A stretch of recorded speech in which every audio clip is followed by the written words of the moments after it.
One of the outcomes of the Doklam crisis was that we knew that we had to more seriously look at our troops across and be prepared for contingencies where they build up troops. And thanks to that preparation, when this happened, the Galwan happened, we had adequate troops in the places where we wanted. And we could build up our troops and hold the Chinese. Though they came a very large force, they broke all the rules. What has happened this time is all agreements of mutual agreements between China and us on border, on handling the issues in borders, have been floundered by them. They have, like our foreign minister always says, they have agreements which we had built up over the years, the trust which we have built over the years, that was betrayed during Galwan. And that is the problem area. And maybe there is also that China feels a little overconfident. Maybe now, as they are growing economically and militarily, they are preparing maybe for a confrontation now. In the Eid that year, I had said that if you can, locally you should share the food and all with people there and all. And in one place where it was happening, where my men had gone to distribute food during Eid, there were stones were pelted at them. Now this was, I think, a day before Eid. So some of my commanders did tell me, sir, this is not the way, we should stop it. So I said, look, we are distributing or sharing sweets and food at 400 places. One place should not detract us. And definitely, at other places there was a response from the normal public which was normal. So those things did help. And and the other thing was, we were able to tell them that the life of a terrorist, the guy who is with a gun, will be reduced every day. Meaning, previously terrorists lived for 5 years, 10 years or 8 years. Now they were being eliminated in 1 year, 1.5 years of they picking up the gun.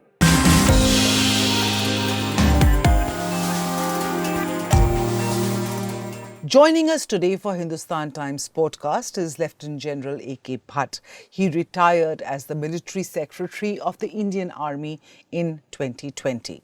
In his 40-year career, Lieutenant General Bhatt held a slew of positions, including that of DGMO during the 2017 India-China border crisis at Doklam. He also served as the commander of the very strategic Srinagar-based Chinar Corps between 2018 and 2019.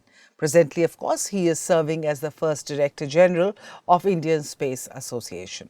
So thank you for joining us today. And while we will be talking about India's space ambitions with you in a bit, I want to start this podcast by first asking you about Kashmir and then about China. Actually, reverse that. I want to start with China.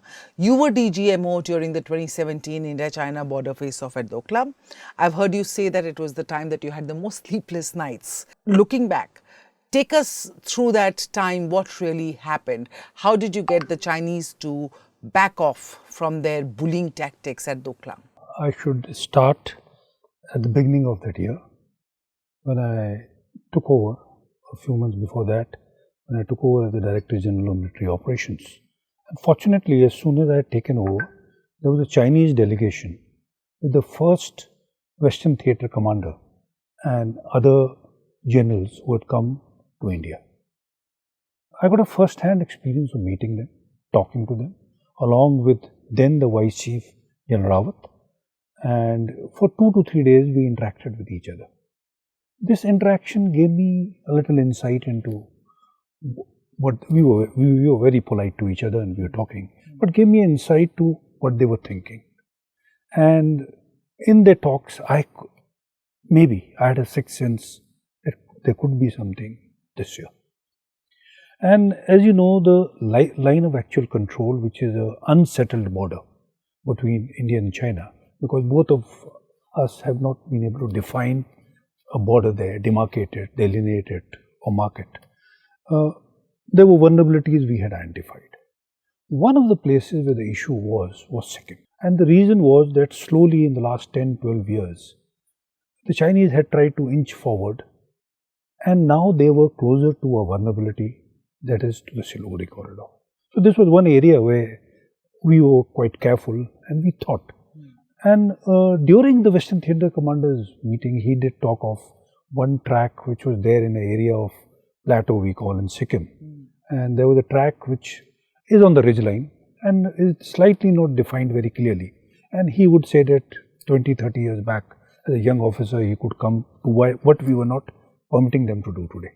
So I thought there was a friction point there and we should be careful about it. And then, of course, the summers came and this confrontation took place. One fine day in June, that is 16 June, I get a report from Eastern Army Command, the headquarters there, that the Chinese have moved in with troops along with bulldozers, and what they are wanting to do is a road which was about 300 meters from Dokala, 200 to 300 meters. They were wanting to extend it further and bring it to a ridgeline called Zamferi. Okay. This was Bhutanese territory. But the implications, if the Chinese made this road, was on our security. It was a difficult decision. I walked up to our chief, who promptly decided that we should stop the Chinese where they are. And that's what we did. And of course, it was not that we were unprepared for it and we one fine day walked in to stop them. Every year in summers, for a few years, we had been keeping acclimatized troops who could operate in higher heights. Because as soon as you go to 9,000, after 9,000, we give 4 days at 9,000, 4 days at 12,000. The body of a soldier and his lungs get adjusted to the lesser oxygen which is there. So we had adequate troops who were acclimatized if any contingency came. And that is why when the contingency came, we were confident because we had the troops. Of course, we decided to go across the LAC which was marked between each other and stopped their vehicles and their construction equipment to move forward. And that is where this confrontation started on 16 June and went on for 74 days.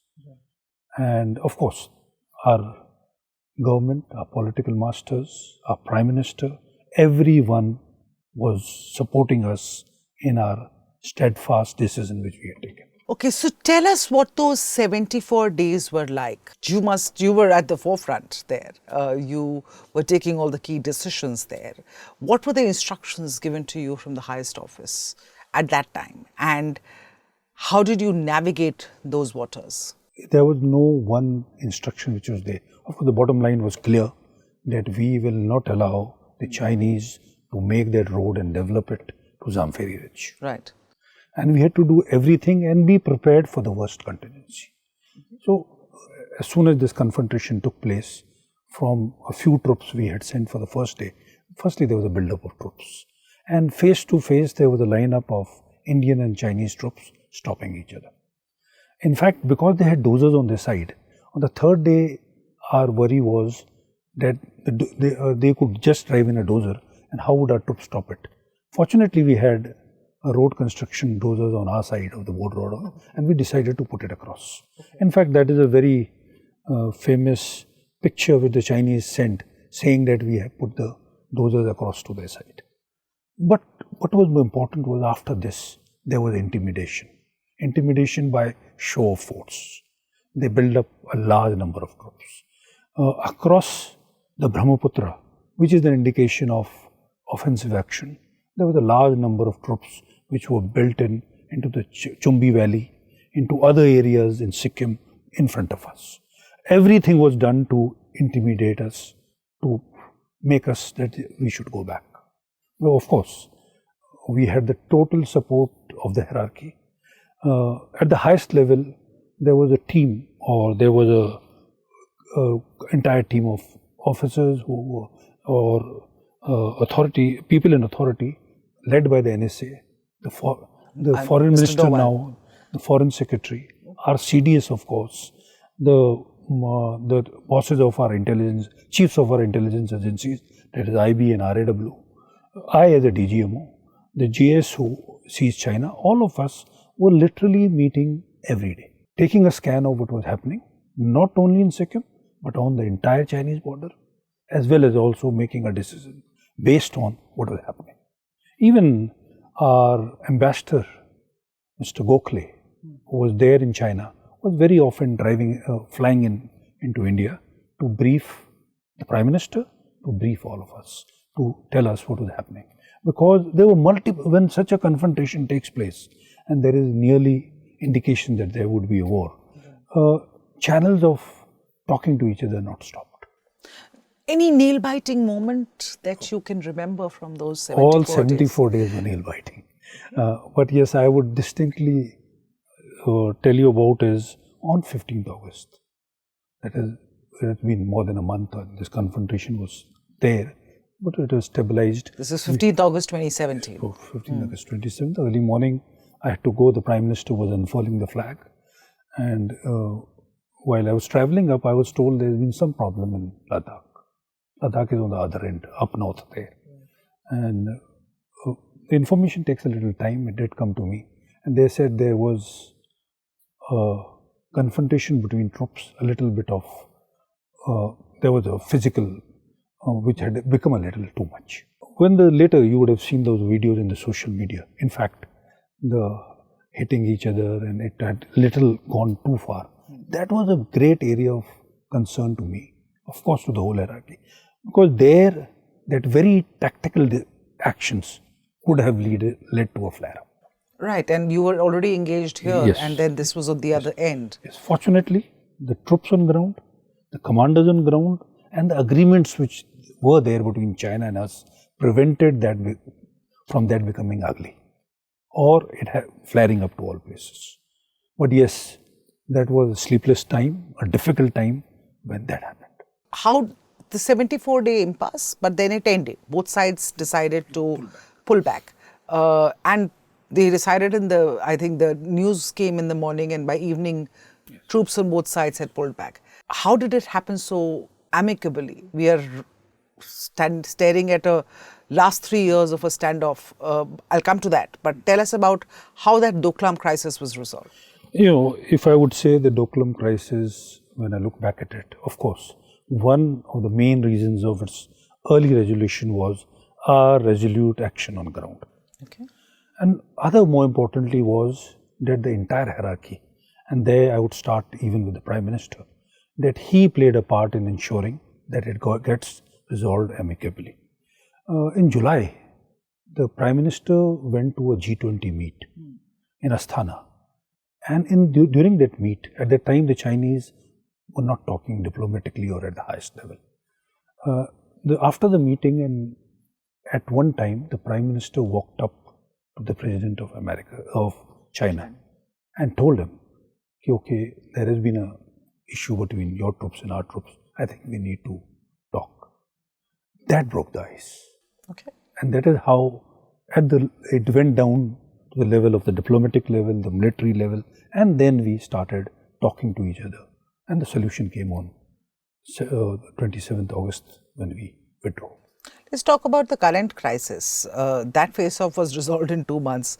But this time, the India-China standoff at the LAC has continued for almost 3 years. The 18th round of Corps Commanders talk took place barely 3 days ago on the Sunday. What gives? Why are we not able to resolve the situation this time around? You know, one of the outcomes of the Doklam crisis was that we knew that we had to more seriously look at our troops across and be prepared for contingencies where they build up troops. And thanks to that preparation, when this happened, the Galwan happened, we had adequate troops in the places where we wanted. And we could build up our troops and hold the Chinese, though they came a very large force, they broke all the rules. What has happened this time is all agreements of mutual agreements between China and us on border, on handling the issues in borders, have been floundered by them.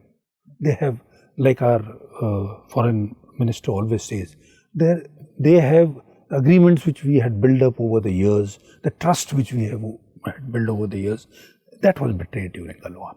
And that is the problem area.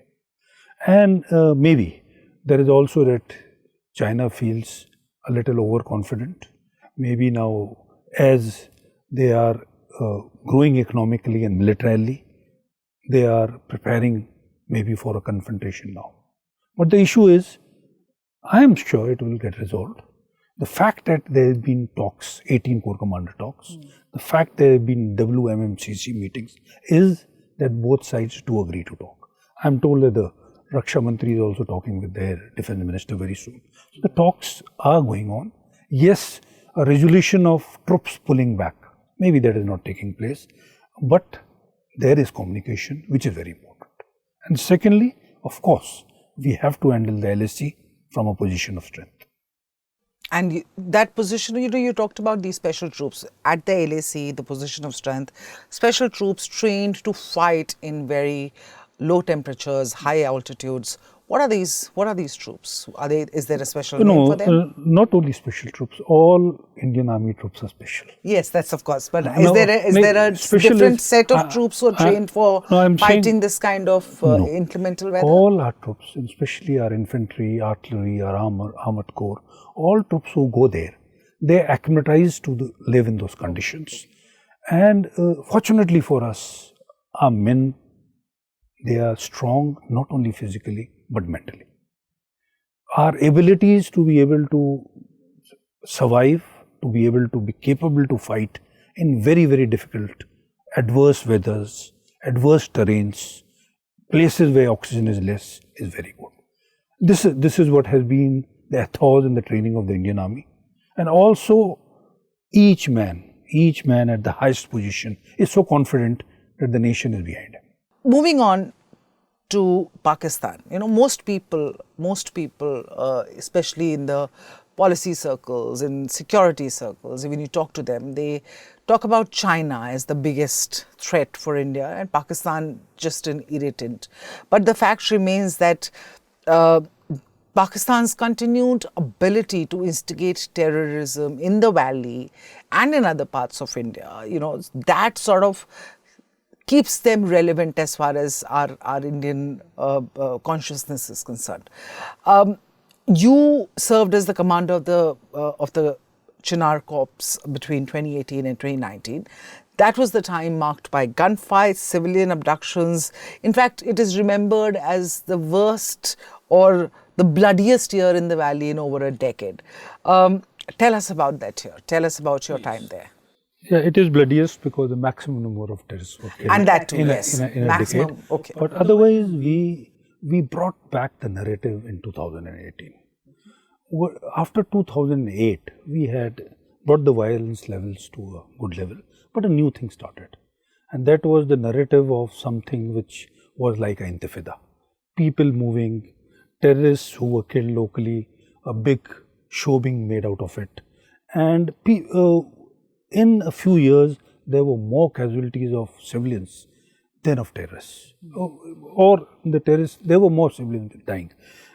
This was creating a mass movement, and this was being planned and done. And the peak of it was when Burhan Wani, the first social media terrorist, came into limelight. This man, I don't know if he had fired a gun. I'm not sure. But definitely, he had taken the narrative. He was, young youth were very much attracted by him. This gunman who was on the Facebook, who would give his sermons and talk there. And when he was killed, the outpouring which took place nearly brought things to a standstill in Kashmir. And from there, this narrative of people getting out to the streets was increasing. To push it back and bring back the narrative to the reality of that Kashmir is part of India. And the Indian armed forces, the Indian government is only targeting the terrorists. The people of Kashmir are people of India. That was the narrative that we brought back, and we were able to do it. Okay, just for our viewers, and just for the chronology, for them to understand the chronology, Burhan Wani was killed in 2016, right? And we're talking about 2018. So how normalcy was brought back by the Indian Army to the valley during that very tough time. And Yes, sir, please continue. So Sorry. one is we focused on, of course, neutralizing the terrorists. Secondly, separating the normal public from the terrorists. Ensuring, even at the cost of leaving terrorists alive, especially local ones, we would call off an operation, but avoid casualties to civilians. It was a difficult one, but slowly, month-wise, we were able to bring this narrative. And of course, for this, there were few actions which I took because when I went down there, one was to assure my men that whatever they were doing was right. They were for a cause for the nation. But yes, telling them to differentiate between a local, normal Kashmiri and a terrorist. And that is a message every day. In fact, I would be out in the front, meeting my men and telling them this. But it's not easy. It must have not been easy. So that was very important that I, as a senior officer, could convey to the troops on ground that look, killing terrorists is not the only thing we have to do. We have to also win the narrative, win the hearts and minds of the people. And I would give you an example of that is in the Eid that year. I had said that if you can, locally you should share the food and all with people there and all. And in one place where it was happening, where my men had gone to distribute food during Eid, there were stones were pelted at them. Now this was, I think, a day before Eid. So some of my commanders did tell me, sir, this is not the way, we should stop it. So I said, look, we are distributing or sharing sweets and food at 400 places. One place should not detract us. And definitely, at other places there was a response from the normal public which was normal. So those things did help. And and the other thing was, we were able to tell them that the life of a terrorist, the guy who is with a gun, will be reduced every day. Meaning, previously terrorists lived for 5 years, 10 years or 8 years. Now they were being eliminated in 1 year, 1.5 years of they picking up the gun. A very major issue of dissuasion to people that the gun will not resolve the issue. Did you at any point feel, when you were going for this position, when you were being sent for this position, did you imagine that this is what you would end up doing, that these many terrorists would be neutralized on your watch? No. Firstly, I would say I was so happy. As an infantryman, it was a dream appointment to be chosen by the chief to be the corps commander of 15 Corps. That is where you command the best troops and you are doing what the nation wants you to do. It was very good, yes, with the challenges which are there, which come with the job.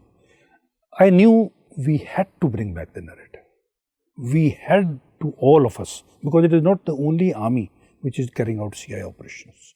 It is the local policemen, the local intelligence agencies, the local CRPF, everyone is there together. And in fact, one of my focus areas always was that all of us have to be synergized together. And that I'm so happy that we could achieve it. From the police, the DGP to downwards to his entire team at the grassroots level, to the IB, to the RAW, to all CRPF men who were operating there, and BSF men who were operating on the nylon control. We were all synergized and together. And that was the secret of our success. You saying that you were able to change the narrative in Kashmir during that year, and then Pulwama happened. You know, that happened after you left. Pulwama happened, and do you believe that the 2018 wins that you secured in the valley, you and your men secured in the valley, prompted this retaliation from Pakistan? Yes. It was that year where we had put all the terrorist organizations at the back foot. Infiltration also, we had the maximum number of neutralization of people who are infiltrating inside. It was a narrative where we were on the front foot. And whenever such a thing happens, Pakistan does try to do whatever it's like a desperate act to do something which is sensational, which gives a message, no, everything is not normal. And this, an ID or a suicide bomber is one of the vulnerability which is an area of concern for any commander in Chinar, in 15 Corps. And it was in the back of my mind, that such a vulnerability could take place. Because one of the place where we are vulnerable is when every day my convoys come down from Jammu via the Banihal to Srinagar. Because there's a large number of troops together who are travelling and not with their weapons ready to fight. It is a vulnerability. We did and would always take all the precautions, but yes, one slip or success by the adversary, that is what happened. The aftermath of Pulwama, the Balakot airstrikes, India striking back at Pakistan, Ghar mein ghus ke mara. Was that a morale? I mean, clearly it was a morale booster for the forces. A lot of people talked about it at that time. A lot of forces people said that at that time. You were obviously must have been in touch with your soldiers who you'd served with in the Chinar Corps. What was their reaction at that time? How was this response different from responses to previous terror attacks? Of course, post the incident of Uri also, we had gone across and carried out operations, and this time we used the Air Force to strike them deep. Both are very decisive and bold actions, and of course there couldn't have been anything better. Everybody was happy that such a bold decision had been taken and such an action had been taken. There's no doubt about that. But in terms of the morale boost, yes, what exactly goes through the mind of a soldier when you do that? Because you are there at that border, serving the country, serving the nation, protecting our borders, and many soldiers do get killed in the line of duty. Not every time do you see such a reaction, such a response. So whenever we lose lives, we have to pay back to the source of who has caused it, who has done it.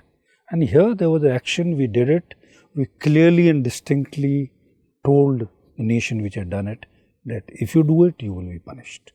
And of course, the troops were very happy about it. Okay. In 2018, we neutered a lot of terrorists under your watch.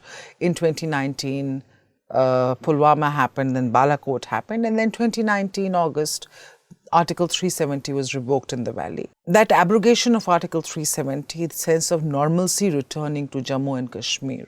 How would you've seen Jammu and Kashmir at the time of heightened militancy, how is it now? What is the difference that you see before and after revocation of 370? What I know is it has definitely become better, and especially after it has become a union territory with the police being directly from the center and even aid and all going directly to Kashmir does help.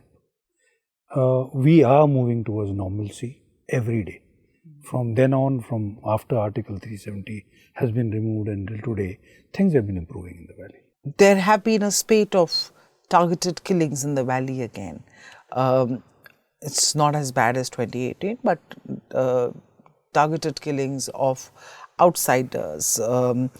Again, there is now talk of establishing village defense committees again, which the governor has now okayed, and some villagers.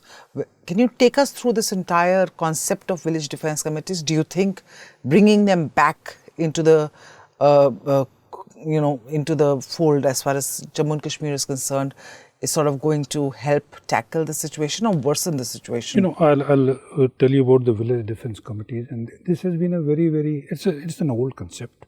When I was a brigadier and I was posted in the area of Nowshera, we had it much before that also. And the basic concept is empower the local villagers, train them, some of them in using weapons, because in those far-flung areas where the military or the police cannot reach every point, if there are people empowered in the village itself, they can hold on to the terrace. In fact, I remember there was a Sikh gentleman near Nowshera who had got a Sena medal after retirement, because he was part of the village defense committee. He had been able to neutralize one terrorist and hold back a few for some time before the army came. So it's a very, but as slowly peace had come in and things had become normal, especially in the areas of Poonch, Rajouri, Nowshera, the VDCs had, the focus on the VDCs had slightly reduced. And secondly, the weapons with them were 303s, which compared to an AK and all, is a weapon which is not a weapon of choice. Right. So now they are being empowered again. This will help the security situation and prevent targeted killings or somebody trying to go into a village where the response from maybe the security forces would take a little time. And even the terrorists will not try to do anything when they know there are few people with weapons and who can fire back and hit back. It's a very good idea. It's been there and now it is being more strengthened and empowered. All right. Let's come to your current role as Director General of the Indian Space Association. Let's talk about India's space ambitions. Where are we at right now? We want a seat at the global space high table, so to speak, but are we ready to be there yet? Oh yes. This is one domain where, of course, I am only 2 years old after I retired. But ISRO has kept us at the highest table. Yes. With all the effort of our scientists, starting from Dr. Sarabhai to Satish Dhawan to even Dr. Kalam, that we today are amongst the few spacefaring nations of the world. We are among the 5-6 club of nations which have a capability, spacefaring capability. What is happening now is, and which started in 2020 June, is the Prime Minister decided to open it to private players. And there were multiple reasons for it. But most importantly was space no more is only a domain of the military or a strategic requirement. It is being used by every common man. And the usage has been increasing. From on the morning when you use your Google, when you check the weather, you take out money from the bank, everything you are using space. And more usages of space are coming, especially after COVID, where we have to be in communication with the far-flung areas, and that too with broadband. This can be provided by space. It can be used for education, to touch and reach every far-flung village anywhere. It can be used for medical help, even medical consultations, and other uses like IoTs. There are so many uses where space is there, and it is the use for any country to develop, grow, and become powerful. Space has become a necessity. That is one part. And of course, if you talk in terms of pure security, nowadays we say that apart from the 3 domains of land, air and sea, space and cyber are also very critical for the nation. So how is India and private sector participation in the sector going to boom? You're expecting a boom in the sector as far as India is concerned? I would first talk globally. And as you very rightly mentioned, Elon Musk, Jeff Bezos, even Virgin Galactic, all these private players have brought a revolution in space. This is the new space revolution. What did they bring? They brought disruptive technologies like a reusable rocket, which has made the cost of launching 1/10. Secondly, for communications, previously satellites were at such a height that there used to be latency. If you spoke, it was all right for far-flung areas, but there was a lag when you spoke.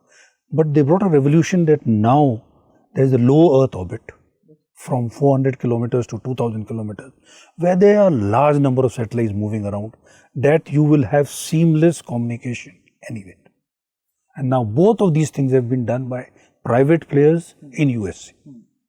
Elon Musk's company and other companies have taken the lead, and of course, along with NASA, have developed space capabilities for their countries. Similarly, in India, we have the talent.